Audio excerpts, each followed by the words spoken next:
Hey there, this is Tony with John's Reel Service and Repair, coming out of Stockton, California. And I had a previous video on the Sealine 50H, and I got the drag washers, and I want to continue the reassembly of the reel. And here we are. I took it all apart. I serviced the reel, cleaned it all up, and then put it together, and then decided how am I going to do another segment of this video. So I took it all, now I've dismantled it all, and we're going to go through it. So again, I did specify earlier, you need a parts tray to put your parts in. I got sub-unit part trays here to kind of keep things, in groups of where I've taken the reel apart at. You got to manage your parts so you can find them, and especially when you order parts and you don't have the parts, then you have the reel all apart. And I usually put all these in here and then put it in a Ziploc bag, and then when the parts come, we put it back together. So I like to take this moment right now to thank our first responders, the care they give us in protecting us.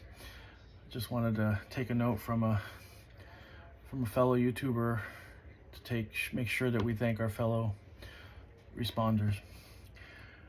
So this reel had, I'll see they're brittle, had leather washers, drag washers. Sometimes Ballisto is a great leather rejuvenator, but I've soaked them in Ballisto, and I just touched it right now, and it just broke in half. So had I left them alone and just put them back in one piece, these rags would work. But since I know that they're brittle, I went ahead and ordered drag washers, and I get them from Smooth Drag, and here they are. So basically, here's your updated drag washers. That place is wonderful for drag washers. You call them and say, hey, I got this reel, and if they don't have a kit for you, they will ask for dimensions and then send you the washers. So it's a great deal. So we're gonna put these drag washers back together. I did separate this, clean it, and re-grease it inside. This is your bridge and your gear sleeve. And so there's fresh grease in here, and it's a little pin that you got to knock out with a punch to pull this apart. So now I got it back together, and now we're going to put this reel back together. So it had a kind of a hard plastic washer here. They sent me a Carbon Tex one, so we're going to use that as another added benefit to drag. We're going to put that one on there. Excuse me. And then now we have the main gear. So now we got the washer. There is a light coat of cow's grease on here, and of course we can't find the container of it. Oh, it's right in front of me, right here. Cow's Universal. They recommend putting a light coat on here, so I did. Buttered them on. Put them on. Okay, so usually it's the drag washer, the fabric, the steel keyed, washer, then another drag washer, then you have an eared washer, and that goes in here in the little ears, and then you have another drag washer, so that's 3 and 3, so 6, and then you have the last few washers that make up the end of the drag set. This one's got a real thick one. And another one here, okay. And then your spacer that comes through here. So this is the business end of the reel where the handle goes on. I did oil this one. We'll oil it again. You oil bearings. I did clean this all out. I've got Penn Precision Reel grease in here. So I always like to put oil on my bearings. Grease kind of slows them down. So now there's a trick here to this, because it will, this reel has to kind of come together all together, and this all likes to fall apart. And I don't see my rubber band. I had a rubber band around here that would help me with that. Well, I guess we're just gonna have to, you're gonna have to see me bumble around with it to get it in. Alrighty, so let's keep going here if we can. Let's put this this drag set back on. There is a spring for the dog, for the anti-reverse dog, that goes on here. So that's got to go back. Oh, we got to use the, well, let's put some more grease here. I mean, it seems like I do a lot of grease with, you know, Penn Precision grease, but it kind of just evaporates off or goes away. So I just kind of surprised at how much grease I put on, and then when I handle the reel, oh, where'd all the grease go? Well, it went. So either I'm not putting enough, or, you know, the beauty about, you know, real grease is it does you know, dry off in vapor, not making a big film. Because if you use axle grease, well, that's so fine if you know, you don't let the reel sit for 3 or 4 years in axle grease, and then that grease will harden, and then you got a real hard mess to clean up usually, and I've done a lot of those. So this you know, real grease, you could use Shimano's. It's a different color, their brand. I guess they don't pay for the color like Penn does, because usually aquatic grease is this color, but you know, we're calling this is, you know, fishing reel grease. But your color of your grease determines the application of your grease. So here we go. Oh, I keep forgetting parts. See, we got parts trays. So here we are with the oh, what is this? The yoke and the pinion gear, ring gear. Yeah, here we go. A lot of little terminologies that you somehow learn along the way. So we're going to put some grease on these gears, and I always like to put grease on the yoke because it moves, it travels, and then I'm always amazed at how, like, I put all this grease on here and it just seems to, where'd it go? Okay, all right, so we need the springs. We got 2 springs here, so we're going to put those on. Yeah, okay.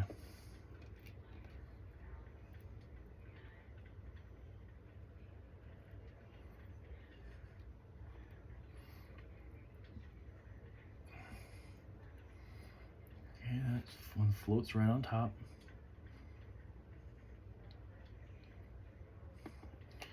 Okay, and then I forget what this is called, this part here.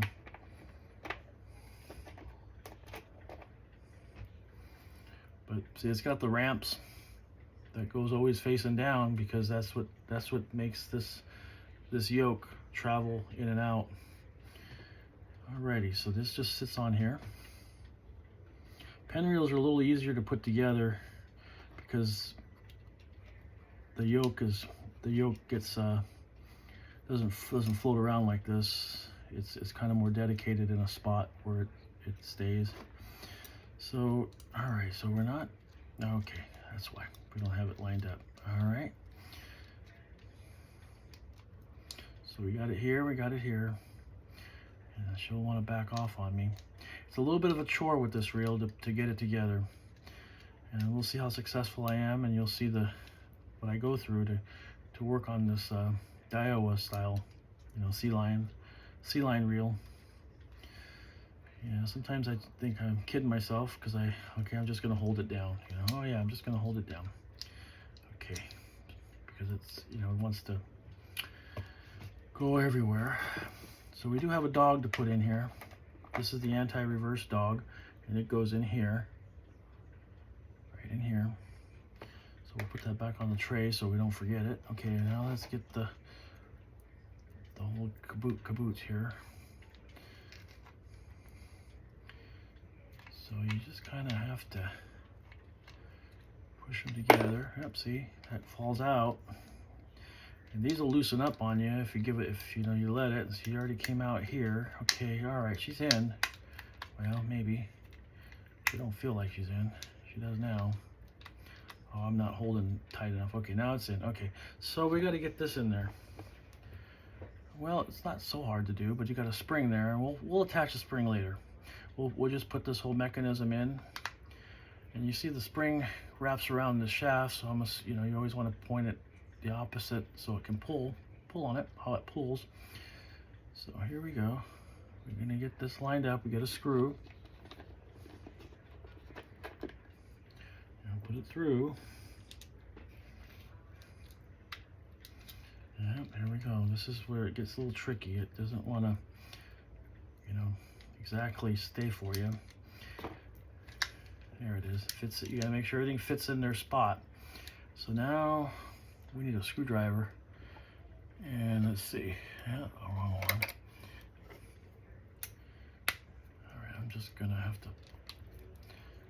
put it on there and get her tightened so she'll stay, or else she's gonna go all over, and then the drags will back off, and then you can't get it together. Yeah, well, you'll get it together, and you think it's together, and then it doesn't. It binds because this all separated on you. So we got it good and tight. It's turning. Alrighty. So I always like to keep track of that thing. So I always put it back. Sometimes I grab the star adjuster to hold it in. Just to hold that part, because you know everything always goes on the floor, and then you get to go look for it, and you'll find it because you have to have it, or else if you're missing a part, it won't work for you. So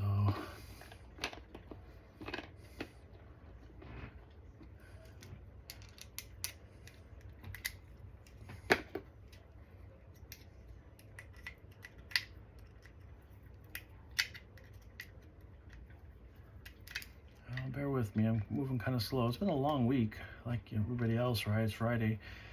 Hope you guys all had a good week. It goes by so fast. I mean, we're heading towards fall. It's hot today.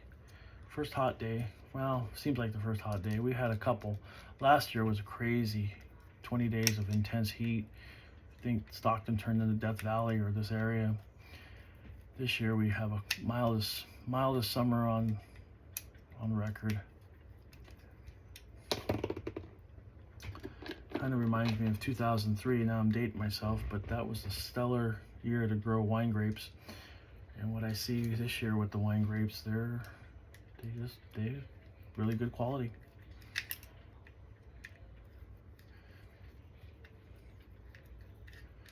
Well, if you have any questions, please ask. Ask them in the comments. I'll get back to you what I know. If I don't know, I will find out, because that's kind of what I love to do is, oh, hey, how do we do this? And every time I work on a fishing reel, I always learn something. Either if it's faster to put it in this way, or operation, or no, that's not how you do it.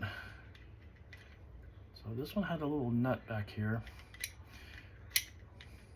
It's interesting how every reel has its own little quirks. So it's just interesting. Let's see. Got a little toolbox that holds all the tools. Toolbox is nice, but then the problem is all the tools go to the bottom, and you got to pull all the tools out of the box. And then, okay, we get that tool, but we make do. And it's nice to have a place that they store, so you have the tools. Because I've developed all the tools I need for fishing reel repairs and service. And you start acquiring them, and where can you put them instead of going to look for them all the time. So let's see here. This might be a little tricky too. You got to get this on that dog. There it goes. Oh, see, she escaped. Can you see what I'm doing? Yeah, maybe. I hope I'm not off camera with some of this stuff. Well, let's try it the other way. Sometimes you fight yourself trying to do something. So do it the other way. Put it on the dog. you got to make sure you hold on to it, because if it goes flying, that means you're going to go looking for it, and you have to have it. So I put my thumb in front of it there, so hopefully I can catch it. And I'm looking for tools that I can use that'll help me. So I got some small, fine needle nose. And here we go. See? Maybe? Get it on there? Nope. So this is going to hold me up. There's always some part of a reel when you're working on it that it's going to hold you up. There we go. We got it on there. Okay. So we see we got it on there. And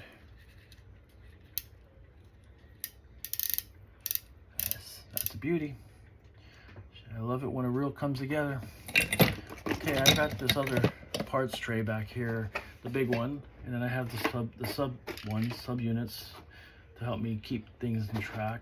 This was an interesting one. I think I mentioned it earlier. Somebody at work chews tobacco. It's a nice little plastic box, a little container, and I like using that to keep some of the intricate parts. So let's see, what are we gonna do here? Let's grab the spool and body.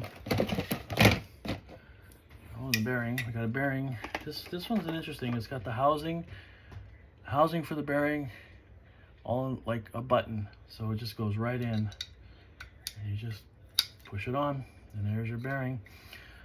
This reel is for sale, but if it doesn't sell, I'm probably going to put a magnetic brake, a modified improvement of a magnetic brake system on the back here, and I'm going to go get some Boca bearing, high-grade bearings, ceramic bearings, and make this thing really fly. It flies now. This thing moves really well. I can see why people like this reel. It just glides. So how are we doing here? We got the spool in, the bearing lubricated, spool in on this side, and then this reel comes in apart like so. So this is flat. So here we are. We're gonna have to work this in. There it is. No, it usually fits. Yeah, there we go. See? Okay. So this is kind of like an ABU reel. You know, they have these quick release hand tight, you know, knobs, knurled metal. Yeah, she's not going in there. You never force anything on a fishing reel, so you get it at the right angle, it'll go. If you got it off, it will bind. So back off and don't force it. Just back off and come at it again until it goes in, and you know, so don't cross thread. So it doesn't, like, it's not like automatically going in for me, so I'm kind of having to practice what I preach here. So it's the only one left. Let's see if she'll turn in there for me. Yep, there it is. It feels like it's threaded, so it doesn't feel like it's cross-threaded. So it's, you know, it's nice and easy to go in, but because the other two are in, it's already against everything, so it's a little tight. Not real tight, just snug. So now I just got it a little snugged up. All right, so what do we got here? We got it together. Look at that. See, she's free flowing here. All right, gotta put the handle on it. Okay, here's the handle. Here's the handle. And then we got it's kind of a clumsy reel in a way. It's big and heavy, but it's definitely built like a tank. And we got the handle knob. Sure looks like a pen handle knob, but it's not. I tried one. It doesn't fit. It's got to be a Daiwa. That's interesting about reels. They're all proprietary. All their parts don't really cross over to others. So I just have to, you know, I got a nice little dedicated wrench for this, but it's a pen wrench, but it's a Daiwa knob, but it's using the same tooling. Alrighty. So, alright, so we got one parts tray that fell down. Oh, see what happens? The nice thing about parts trays, you forget something. Yeah, see, we forgot these. These are our tension washers. Okay, let's put this back in the parts tray. Let's put that in the parts tray, and let's take it apart again, because I didn't get them on. I got ahead of myself. So here we go. Alrighty, folks, here we go. We pull this back off. Should put it in the parts tray, but we're right here, so this is... Alright, so these are tension washers for the drag star adjustment, and they're concave. And I usually like to put them against the, odds are, facing so you get the most amount of drag tension. So I put them opposite of each other, so they have, they can flex over and give you a little more leverage. Okay. So that's the nice thing about a parts tray is, well, what's the parts left over? Oh, you didn't get that one. Oh, I just dropped it, see? That's what happens when you get ahead of yourself and not paying attention. And when it hits the ground, it's gone. It's gone for about 20 minutes, so bear with me, folks. Okay. She didn't go very far. Big enough part that I can hear where it went. Your little springs, God help you. And I'm always on the ground looking. You dropped it. How did you drop it? I was careful. Nope, I dropped it. So here we go. Alrighty, so this reel is completely put back together. New drag washers. And I'll put the little screw that holds the knob so we don't lose, tightens it so it won't back out. Just like a pen reel would do. But it's not a pen screw. Different threads. And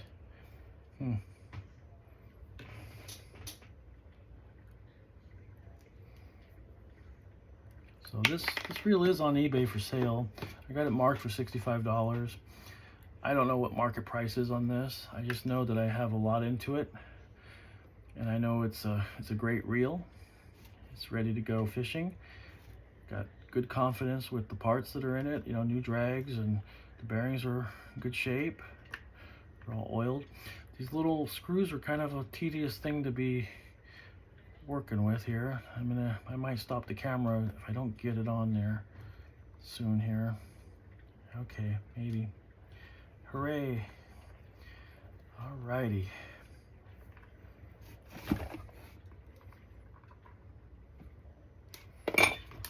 Alrighty, let's see what she does here. Gotta tighten up the drags. Yep, she's tight. We got drags. There we go. So you want a little bit of slop. You want to hear that. You can tighten it a little bit. It'll slow the spool down. But as long as you got a little bit of play there. So we're gonna clicker. Okay, we got a good clicker. Okay, when you store a reel, you always back your drags off. Back them off. Sometimes when I buy a reel and it comes with the drags backed off, I'm thinking, all right, the guy that sold it to me at least did that. Well, thank you for watching. Let me see if I can get a look at me, but I gotta figure out a better way to mount a camera. Another deficiency in my abilities here, but I sure love working on reels. If you have one you'd like to send me, I'll work on it. I charge 15 bucks to service a reel plus parts, and then whatever shipping. If you're local to Stockton, look me up. John's Reel Service and Repair. Been at it about 2 years, and it's been a fun hobby. Thank you for watching. If you like what you've seen, please like and subscribe.